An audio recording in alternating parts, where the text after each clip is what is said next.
ನಮಸ್ಕಾರ. ನೀವು ಹಗಲಿರುಳು ಕಷ್ಟಪಟ್ಟು ದುಡಿಯುತ್ತಿದ್ದರೂ ಕೈಯಲ್ಲಿ ಹಣ ಉಳಿಯುತ್ತಿಲ್ಲವೇ? ಬಡತನದಿಂದ ಮುಕ್ತಿ ಪಡೆಯುವುದು ಹೇಗೆ ಎಂದು ಚಿಂತಿಸುತ್ತಿದ್ದೀರಾ? ಆಚಾರ್ಯ ಚಾಣಕ್ಯರು ಹೇಳುತ್ತಾರೆ, ಹಣವು ಕೇವಲ ಪರಿಶ್ರಮದಿಂದ ಬರುವುದಿಲ್ಲ, ಅದು ಬರುವ ಹಾದಿಯನ್ನು ನೀವು ತಿಳಿದಿರಬೇಕು. ಚಾಣಕ್ಯರು ಕೇವಲ ರಾಜತಂತ್ರಜ್ಞರಲ್ಲ, ಅವರು ಭಾರತದ ಶ್ರೇಷ್ಠ ಅರ್ಥಶಾಸ್ತ್ರಜ್ಞರೂ ಹೌದು. ಹಣ ನಿಮ್ಮ ಹಿಂದೆ ಬರಬೇಕೆಂದರೆ ನೀವು ಮಾಡಬೇಕಾದ ಆ 3 ಬದಲಾವಣೆಗಳೇನು? ಇಂದು ನಾವು ಚಾಣಕ್ಯ ನೀತಿಯ ಅತಿ ಪ್ರಭಾವಶಾಲಿ ಧನ ಆಕರ್ಷಣಾ ರಹಸ್ಯಗಳನ್ನು ತಿಳಿಯೋಣ. 1. ಶಿಸ್ತು ಮತ್ತು ಸ್ವಚ್ಛತೆ. Discipline and surroundings. ಚಾಣಕ್ಯರ ಪ್ರಕಾರ, ಯಾರು ಆಲಸಿಗಳಾಗಿರುತ್ತಾರೋ ಮತ್ತು ಯಾರ ಪರಿಸರ ಅಶುದ್ಧವಾಗಿರುತ್ತದೋ ಅಂತಹವರ ಹತ್ತಿರ ಲಕ್ಷ್ಮಿ ಎಂದಿಗೂ ನೆಲೆಸುವುದಿಲ್ಲ. ಹಣವು ಸಕಾರಾತ್ಮಕ ಶಕ್ತಿಯನ್ನು ಆಕರ್ಷಿಸುತ್ತದೆ.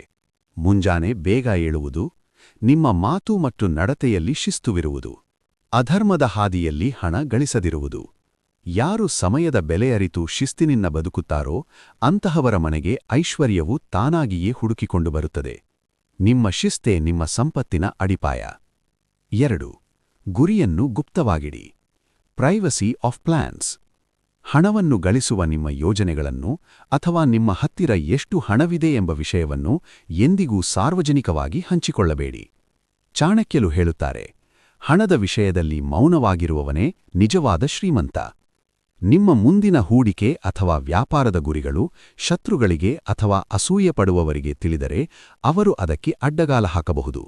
ನಕಾರಾತ್ಮಕ ದೃಷ್ಟಿ ಬಿದ್ದಾಗ ಆರ್ಥಿಕ ಪ್ರಗತಿ ಕುಂಠಿತವಾಗುತ್ತದೆ. ನಿಮ್ಮ ಕೆಲಸ ಸದ್ದು ಮಾಡಲಿ, ನಿಮ್ಮ ಯೋಜನೆಗಳಲ್ಲ. 3. ದಾನ ಮತ್ತು ಹೂಡಿಕೆಯ ಸಮತೋಲನ. Investment and charity.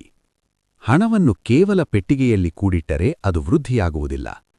ತ್ಯಾಗೇನೈವ ಹಿ ರಕ್ಷತೆ. ಹಣವನ್ನು ಬೆಳೆಸಲು ಅದನ್ನು ಸರಿಯಾದ ಜಾಗದಲ್ಲಿ ಹೂಡಿಕೆ ಮಾಡಬೇಕು ಮತ್ತು ಸ್ವಲ್ಪ ಭಾಗವನ್ನು ದಾನ ಮಾಡಬೇಕು. ಕೆರೆಯ ನೀರು ಹೊರಹೋದಷ್ಟು ಹೊಸ ನೀರು ಬರುವಂತೆ ದಾನ ಮಾಡುವುದರಿಂದ ಮತ್ತು ಹೂಡಿಕೆ ಮಾಡುವುದರಿಂದ ಸಂಪತ್ತು 1000 ಪಟ್ಟು ಹೆಚ್ಚಾಗುತ್ತದೆ. ಹಣದ ಹರಿವನ್ನು ನಿಲ್ಲಿಸಬೇಡಿ, ಅದನ್ನು ಸರಿಯಾದ ದಿಕ್ಕಿನಲ್ಲಿ ಚಲಿಸುವಂತೆ ಮಾಡಿ. ಇದೇ ಕುಬೇರನಾಗುವ ಅಸಲಿ ಸೂತ್ರ. ಸಂಪತ್ತು ಗೌರವವನ್ನು ತರುತ್ತದೆ, ಆದರೆ ಆ ಸಂಪತ್ತು ಸ್ಥಿರವಾಗಿರಬೇಕೆಂದರೆ ನಿಮ್ಮಲ್ಲಿ ಸಂಸ್ಕಾರವಿರಲಿ.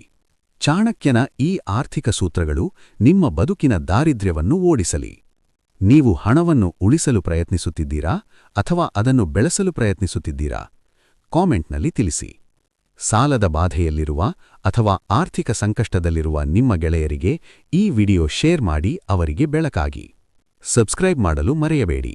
ಶ್ರೀರಸ್ತು.